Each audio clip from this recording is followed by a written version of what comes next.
I am super excited to welcome you back to In Our Issues, the podcast where we talk about what it's like being in the shoes of people with mental health issues.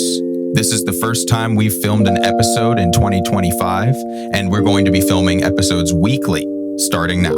I'm Nathan Donnelly, and in today's episode, Amanda and I talk about what it's like being a young neurodivergent adult in the workplace. Without further ado, here's the IOI crew.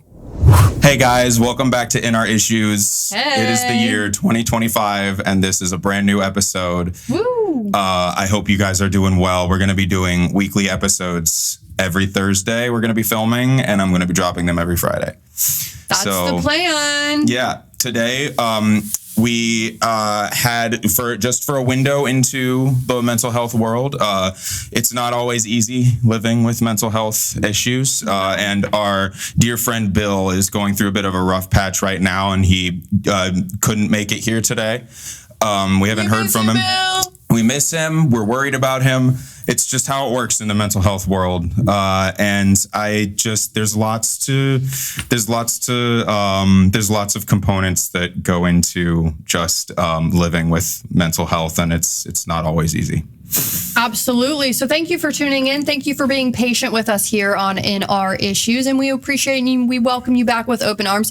If there's anything that you would like us to talk about in the future, please put it down in the comments below. So we are listening, we hear you, and we want to meet you where you are and talk about things that you want us to talk about. And that's what we will do. We have so many other topics that we could literally cover throughout our time together because we've really only scratched the surface of mental health stuff. So here we are. So today we're really going to dive into kind of navigating the mental health world, specifically as young adults. Mm-hmm. Of course, Bill's not here, so we're going to talk about something that Bill can't relate to so he won't feel left out, because I think that will make him feel better. It will. Absolutely. You're right. So yeah, being a young adult is interesting because, people tend look like trying to curate a resume and be like on top of your stuff and like all this thing. It's a whole process, and people tend to underestimate you just because you're young. That's all part of it. And not to mention the mental health piece goes unnoticed. So it's something that it's confusing, right? Like you don't want to go out and just like during your interview be like, so I have all of these mental health issues that I live with, and I just want you to know about that, because depending on the person, they're going to be like, yeah, no, next. If you're with the right people, then they'll understand and accommodate. But I feel this anxiety about indecision about how I'm supposed to go about letting them know hey, I have autism, ADHD, and bipolar disorder. You know what I mean? I can't just go out and say it. I feel like sometimes. Yeah, absolutely. What would you constitute as a young adult? I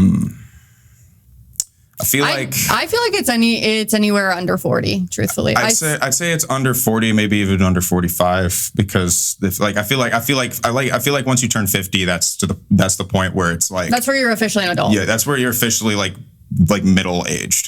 Yeah. You know what I mean? That's true. You're in the middle of your life. Absolutely. Yeah. So it's I feel like you're a young adult until you hit 50.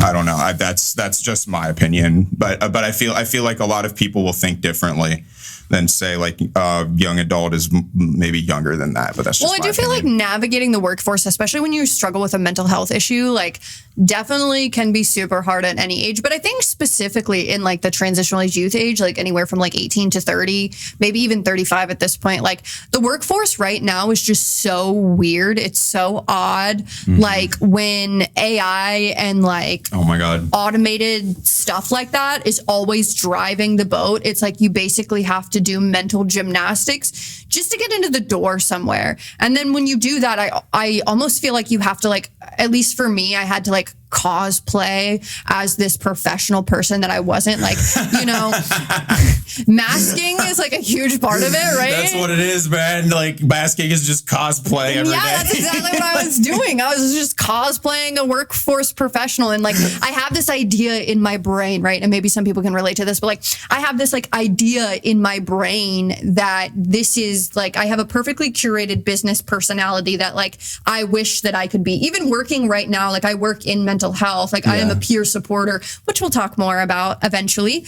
And my job is to literally share my lived experience and to like focus on my mental health and use my mental health in my job. Like my wreckage is my resume, right? Yeah, I love that. And even then, like going out into the professional field and going out and connecting with people, I still feel like I sometimes have to cosplay that professional, like especially networking. This is why I hate networking, because I feel like it too. Networking is just masking like with a different definition, right? And it's just like, I hate small talk. I'm not good at small talk. I'm great at connecting with people, but not in a surface level way. Like I can't do anything surface level because like in my brain, I'm like, what is the point of this? Like they're like, I just can't do things for doing things sake. You know what I'm saying? Like I'm not going to like basically like kiss your ass because like I want to continue this partnership or like whatever. And I hate when I'm entered into dynamics in the professional world specifically where like I feel like I need something from someone.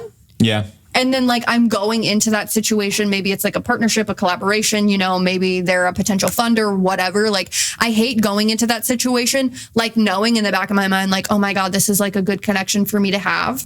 But then going into it, thinking about that, I hate that. Which is like part of the reason why I hate networking so much is like, I'm not even going to look at people and what I can get from them. Like, I'm going to look at people like people and like, hey, you know, if you like me, you like me. If you don't, you don't. Let me just talk to you like a person instead of like, oh, I'm supposed to be sucking up to you or kissing your ass because you're my boss. It's like, and it's like when, with the surface level stuff, like, I think it's like, it's good to focus for me. It's good to focus on like trying to be funny and making people laugh because that's like, you know, but while being professional, there's a line you need to like, you know, draw there because there's obviously types of senses of humor that are not as appropriate for that sort of thing. But like if you can be clever with that, like it makes people like you. And it's like, that's kind of surface level because it's just like, haha, like whatever. But like, that's the closest I can get to surface level, like communication, which is like senses of humor and laughing about things. Cause that can be a way to bond with someone. But like you said, it's like, I'm similar in the sense that like, I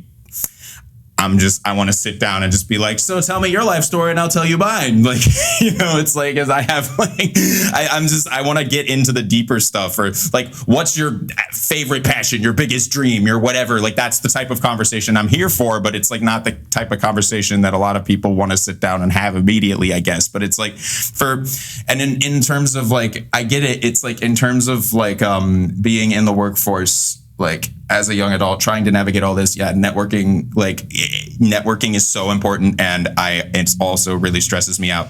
I don't know about you, but I recently, just the past 2 days ago, I got it approved by some people who are way better at keeping up appearances and appearing professional. But like I want to be a sound designer for like video games and animation, but that's like a really niche job to get into. So I drafted an email where I just like, hey, insert person here, you know, like I really respect your work in blah, blah, blah.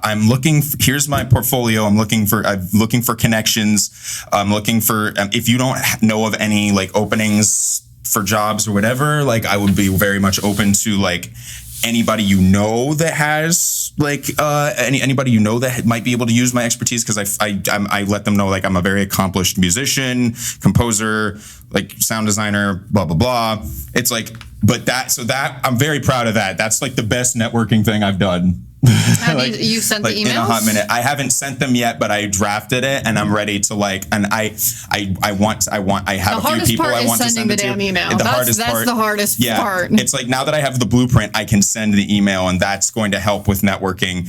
And I also want to just get out there. I have a car now. I want to get out and go to events and like try to meet people. And, you know, like I met an animator last week. I met, very cool. Like, yeah. And we had a great conversation. We talked about like sounds that some of his drawings would make and stuff like that. It was really fun. And like, he was just like, here's my card. We should definitely talk.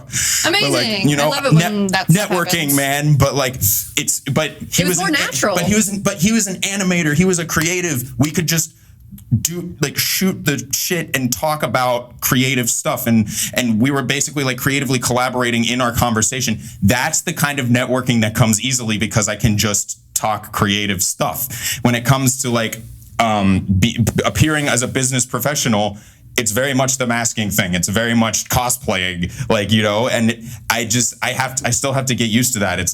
It's really hard for me to do. I think it's hard too because like the world as it stands, at least here in the United States, and you know, I can only speak for Ohio because it's the only place I've ever lived, but is not like set up. Like I think actually Hamilton County here in Cincinnati is probably better than a lot of the other places that I've lived, specifically in Ohio. But like the world in general, or at least, you know, the United States, or at least Ohio, is not set up, like the workforce in general is not set up for people who are neurotypical, people who struggle. And like, I think that's like the great thing about. Well, you know, like, it's not, you mean it's not set up for, you said it's not set up for people who are neurotypical. You mean neurodivergent? Yeah, that's what I meant. Sorry. Yeah, it's not set up for people who are neurodivergent. Yeah, it is set up for people who are more neurotypical. And I think that's the great thing that the Recovery Center brings, is it like provides an opportunity to like learn things as people who struggle with mental health. Yeah. And like, that's what makes this place so special. And like consumer ran organizations and consumer operated organizations really play to that recovery strength and play to the strength of the people that are struggling. And I think that that's what is kind of like missing in the workforce. I mean, like in my brain, like the way that I see it is that like everybody who likes to do something specific would go and be doing that specific thing, and they'd be living in their truth and they'd be loving it. And every single job would be covered because there are people that like doing that job, and nobody would be forced into doing a job they don't want to do. Because there's people that love doing food service, that love being servers, love being hosts, right? There's people that love doing art, love doing that kind of stuff. Like I love talking. I'm a communicator.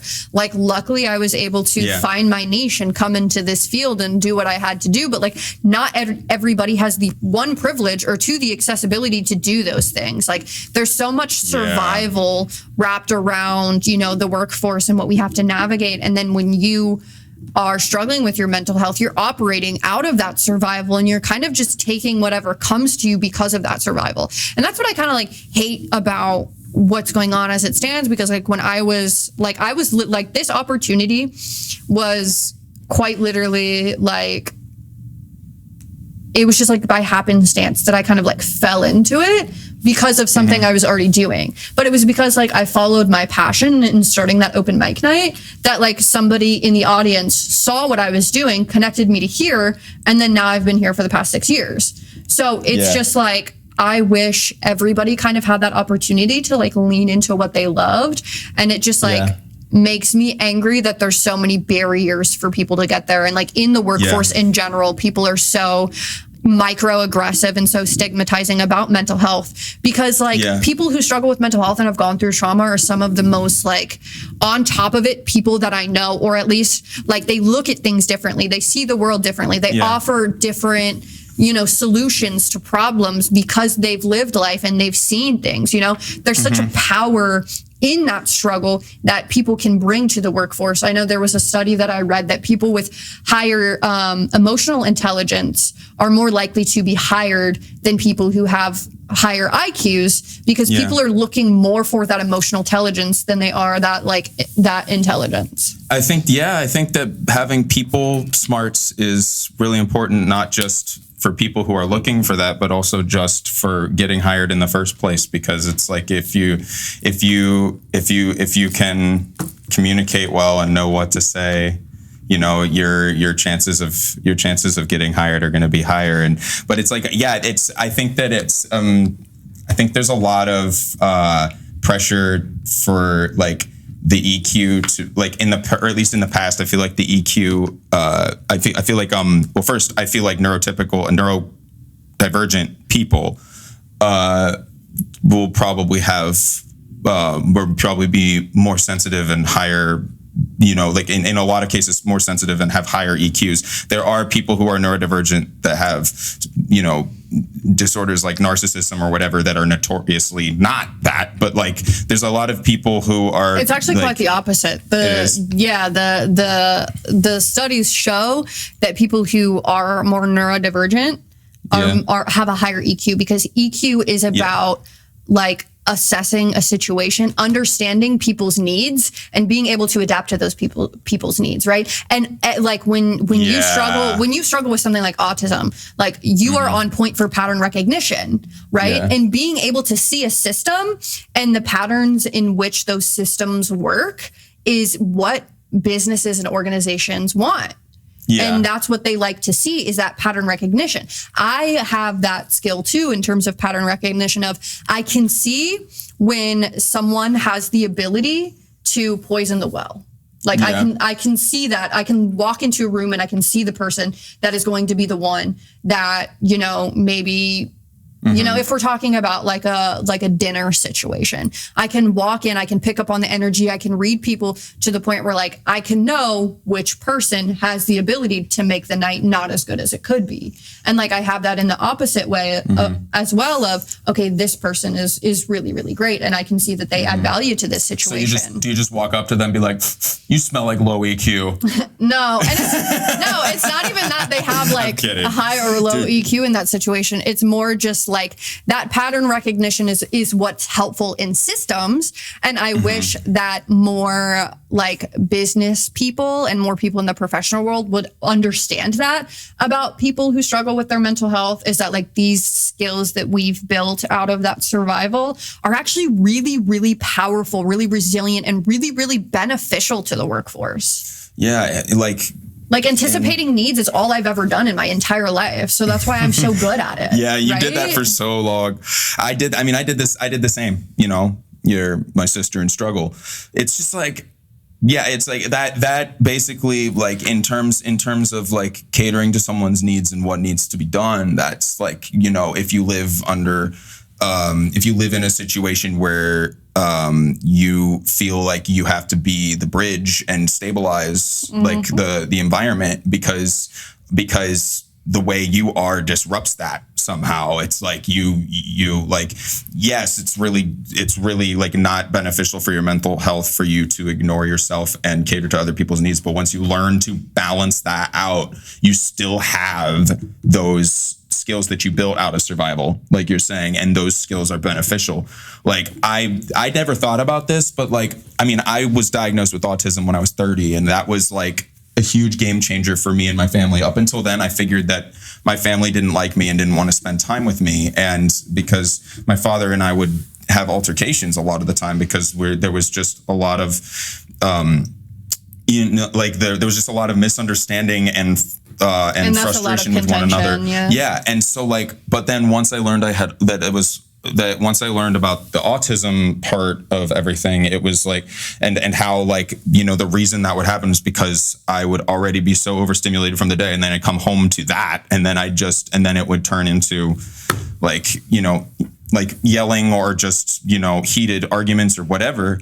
You know, once I became aware of that, I think that it made a lot more sense of those years, and I can notice when I'm being overstimulated, and therefore I can notice when like my skills are starting to be hampered and what I have to do in order to unhamper my skills, like to like for instance, like just like take a break, call someone I love, make, you know, like, or read a book, you know, like there's just, I wasn't doing anything to understimulate myself. And now it's like, now that I'm doing that, it's like, I'm more aware of that, and I can help calm people down because I've learned to help calm myself down. So that's one thing that I've gotten out of this. I'm sure that there's more, but it's an interesting, I just thank you for like kind of illustrating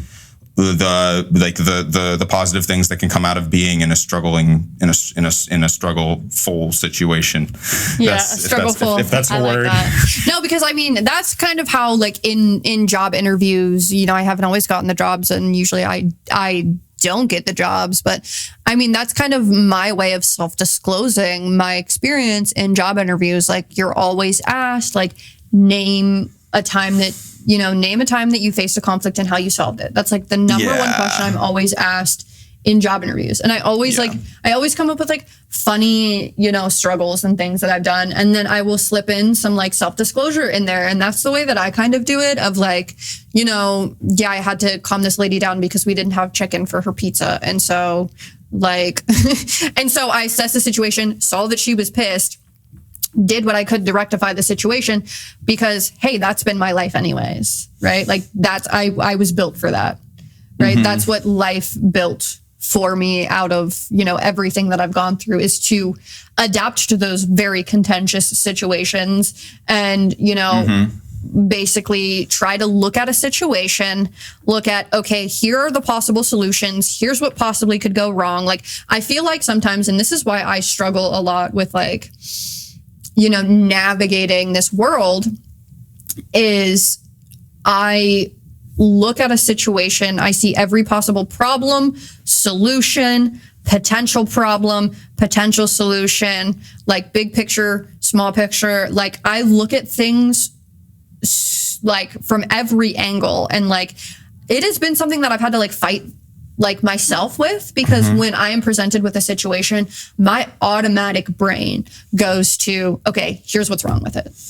Like if I'm in a meeting, right? I'm doing anything, I'm connecting with people. My first automatic thing is, okay, here's the pitfall of this situation, which I've really had to like bring myself back in and like help myself learn, like be curious about that situation. Yeah. Like keep an open mind about that situation and really kind of let it unfold in the way that it needs to unfold, because I have to realize for myself, sometimes things are not my place. Yeah. There are some things that are just not my place. And you might be right about those things, but it's, I guess, just sometimes, someone's not going to take that well, or someone's not going to take it right. Most of the time, I have found that I have been right. See, that's the thing. But sometimes I'm not, and that's okay too. Trauma will do that to you, dude. You just hone in on what can be done or what could be done. It's like, for me, I think that my way that I adapted to dealing with the traumatic situation is I spend a lot of time in my head, but I got really good at like writing and storytelling and I have entire worlds in my head that I've created that I can slip into to calm down.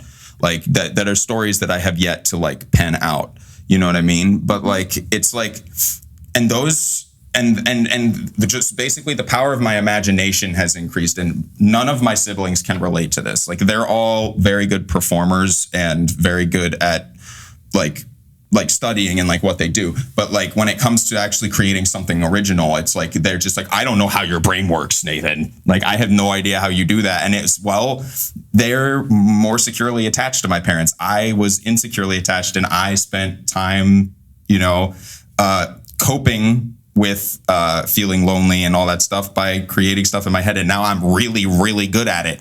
I want to get to a point where I can be doing that and making money. It's just, that's not the hardest. That's a bit of a harder thing to do.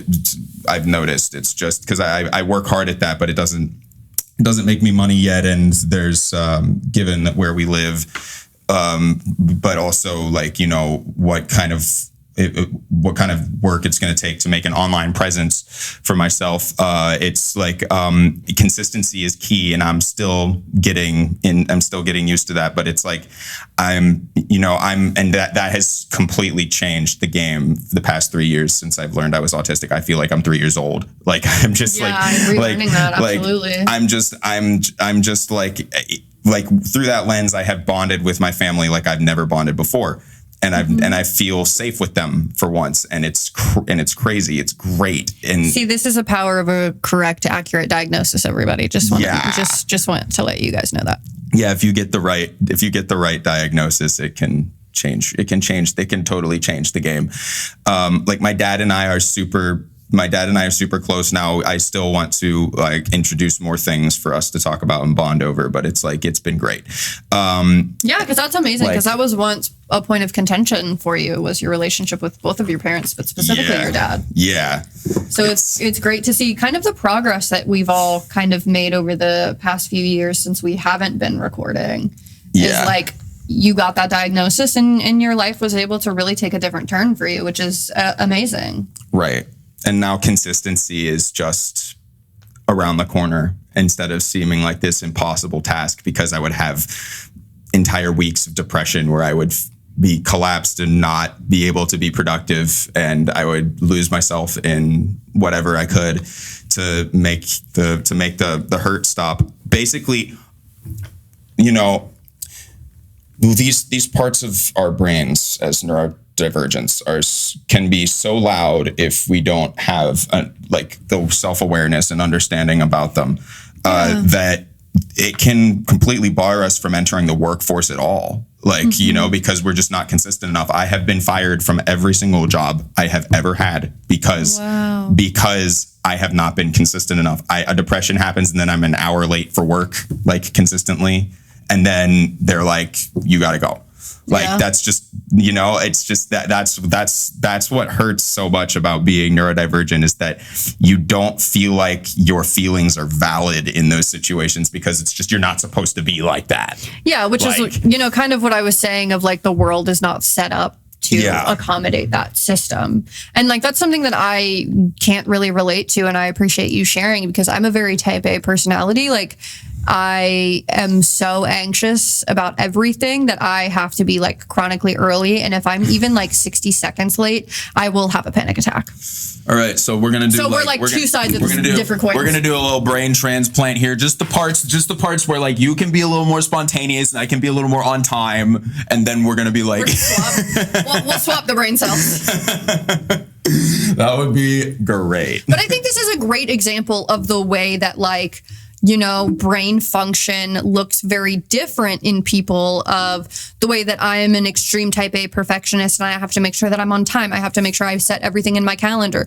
Like, I'm a type B perfectionist. Like, I have to make sure everything is perfect, because being imperfect in my life has caused me a great deal of pain. And I was really like put down for those things. Yeah. So while they are a point of contention and almost like a trauma response for me, they have helped me out in the workforce substantially, because I am a type A perfectionist and people have taken advantage of that and ran with it. And so then I have to kind of backpedal and understand, like, here's where I need to set my boundaries. Like, here is where I need to make sure that I am like very like consistent with myself, of like knowing when to say no, being okay with disappointing people, not being able to do this, that, and this, even though I really want to, because it's going to be way too much for me. Dude, bravo on figuring that out. That's huge, because I just took a long time. It's been like 2 years that I've actually learned that. So 2 years. It's like, but I'm still. I mean, it used to get me in the trouble in the past for different reasons. It's like for me, it's like, people would, you know, I'm just overly nice and I have open boundaries, right? And then, but then before I know it, people will latch onto that, and I become something of like a social battery for them, and they like keep me around because I have this positive effect on them. But then they're like ordering me around and saying do this, do that, and I'm not realizing. Well, it's like sometimes it's I say ordering around, but it's like sometimes when people find something good, they just want to hang on to it, and I'm saying that like I want to make people happy. I want to help people, and I'm the type of person who will sit down and be like, tell me your problems so I can help fix them. And girls think I'm flirting with them. People think that I'm trying to get too close to them. And that's just how I am. So it's like, you know, I've had to really learn how to detect when I'm basically like, I have to monitor my own like niceness and willingness to help in order to make a relationship progression more casual or friendly and less like, and because if it goes faster than it should, then people get the wrong idea. And so I have to rein myself in that respect, because well, it's good that you're self-aware. Yeah, I'm self-aware. People have taken advantage of my time for you know, and for so long, and I've even to the point where I've also had trouble expressing my needs. So like I kind of have like with my like growing up. So it's like when I do that, I sometimes that trouble still exists. And then if I'm with somebody who's really is like taking advantage of my time and energy, then I have troubles explaining how I'm feeling or what's going on, and then I feel trapped in that situation. Well, right? has there been a situation where like somebody is quote unquote taking advantage of your time, but like not doing it on purpose? Yes. Well, that's most of them. Oh, okay. Yeah, like that's most of them. It's like they're not malicious, but it's like they're hurting. They like my company, and then it's like, what are you doing? What are you doing? Hang out with me. Hang out with me. And it's like, and then I'm just, you know, it's nice to feel wanted. But it's like, it's also like, there's a line between being like, then that's when it's up to you to set that boundary. Exactly. That's where I'm working on it. You know, like that's what I'm working on. It's I'm from personal experience because I can relate. Yeah. Okay. You get it. All right. It's just, you know, it can be kind of rough because generally I just want to help people, but sometimes it's like, you know, because if you're the friend, not the right person for them. Yeah, because if you're the friend that always picks people up when they fall, they're always going to come to you when they fall. You know, if you're going to be there to catch them, which is fine. A lot of people are like that. There's a lot of dynamics, but just knowing when you yourself are, you know, maybe even utilizing another, at least I'm speaking for myself, right? I'm speaking for myself here. When you use other people's problems to run away from your own. Mm-hmm. That was something that I had to figure out for myself. Ooh, and that was something I really had to like look at myself in the mirror and be like, okay, you're trying to fix everybody because you don't feel like you can fix yourself. So go and fix yourself before you can fix anybody else. And so that's what I'm working on right now is I'm in that, you know, mode of, hey, I'm going to like fix myself. Like I am going to work on me. And some of my friendships have kind of had to take a little bit of a back seat to that. But like I still try to prioritize people as much as I can and like check in. Sometimes that doesn't always happen. But you know, I'm really in this season of focusing on me and really like protecting my peace so that those types of situations, when they may come, I'll be able to like kind of see it for what it is right away and set that boundary. Hell yeah. Because it's so easy to get in those situations and then blame the other person for being like, oh, you know, like, you know, whatever you want to say in your brain. Right. But then just realizing, you know, there's personal accountability to be had about being able to set boundaries, but also what are boundaries? Step up for yourself, but you don't even step up for yourself or set those boundaries in the first place. So you don't even feel like it's your fault. So then it's like you push it onto them, and it's like part of it is their fault, but it's not. But if you're just saying it's all their fault and they're the huge problem, then you know, and you're not looking at like you know how you might be able to change the situation, then that's not fair. Yeah, absolutely. There is so much power in accountability. Right. And because they'll have blind spots and things they're not aware of that they're doing too. And it's like, it's and so it's like, there has to be like ideally accountability on both sides. But if there isn't, and then somebody's feeling taken advantage of, and then they don't know how to stick up for it, and then months and months go by, and you still feel like that. It's like, come on, like something has to change. And this is true in the workforce as well. Yeah. When like, because you know, there's been situations that I've been in that I haven't even realized. I mean, very, you know, soon when I got into here, because you know me, I'm type A. I when I first got here, I was huge advocate. I wanted to say yes to everything. Yes. I wanted to make sure I didn't miss any opportunity. Blah, blah, blah, blah, blah.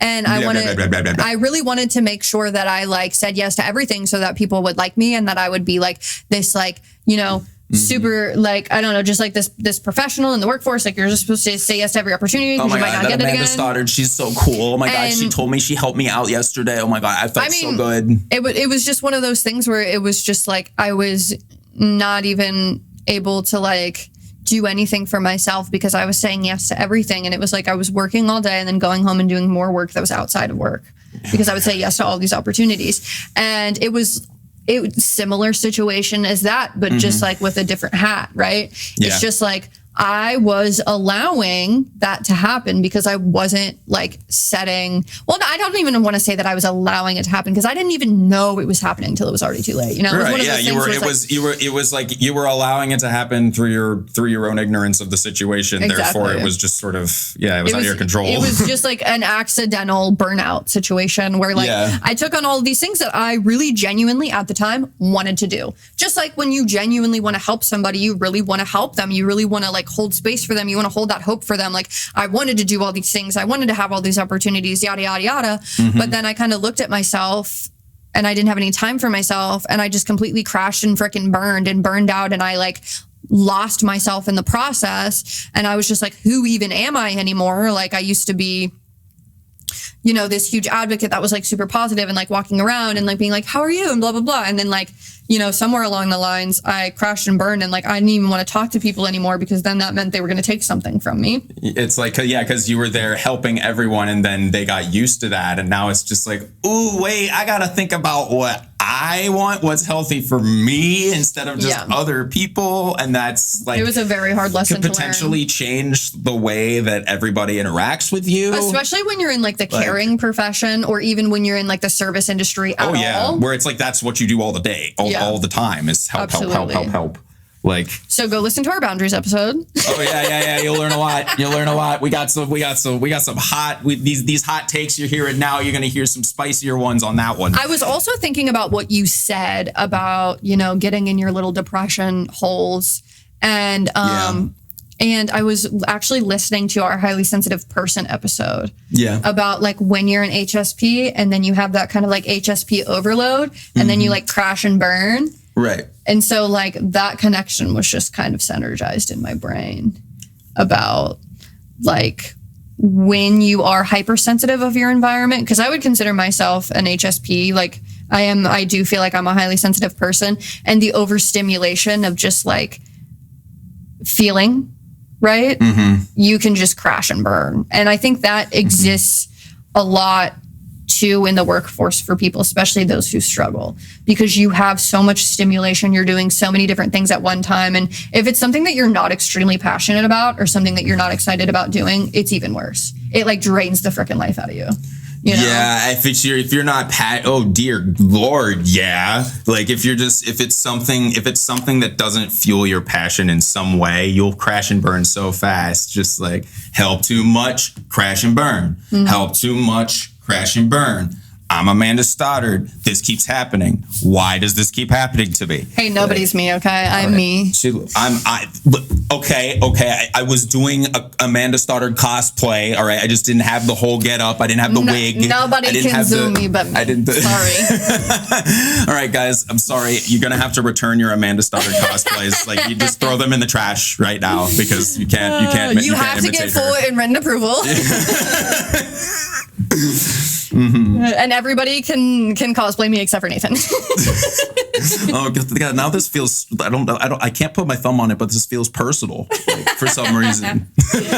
Can you imagine if we did an episode where we all pretended to be one another? We need to do that. That sounds like so much fun. We should do a Halloween episode where we do that. And then the entire episode we just pretend to be another person. Like we because I just answer in a way that they'd answer. Exactly. That sounds like so much fun. I think that'd be so funny, but also like I'd hurt some feelings probably. Oh dude, it'll be all good fun. If you hurt my feelings, I'll take it as a joke. Yeah, it's all good. Once Bill's back, we can all because I actually Halloween here at the Recovery Center, I dressed up as Bill a few years back. I remember that. It was really funny. It was good stuff. I remember that. It was fantastic. All right, well I think we're at time actually because we're actually overtime. You gotta go. You have to go, or else I'll get stuck in 45 to an hour and a half's worth of traffic. Comeback episode, baby! We did it! Yay! Thank you guys for being so patient with us. We really do appreciate it. Consistency is the name of the game. Yes. We're going to be coming back. We're going to be doing weekly episodes because that's how we're going to grow. That's how we're going to get more out to you guys. And like this, I just think that we have a lot more wisdom to do now. It's been a few years since we like have really sat down. Oh my gosh, I've learned. I'm not kidding you. I've learned so much in the past few years. It's actually like diabolical. I feel like my whole life is different. Yeah, but we can talk same. about that. We can talk about that later. Same. We can totally talk about that later. We can totally talk about it later. But like for now, we're going to side out. We are the In Our Issues crew. That includes you. And we'll see you in the next one. Peace out. In Our Issues, peers helping peers conquer fears. Thank you so much for tuning in. And as always, we hope you've learned something. If Bill can make it next week, we'll be talking about peer support, a very important topic when it comes to mental health. Don't forget you're awesome. Peace.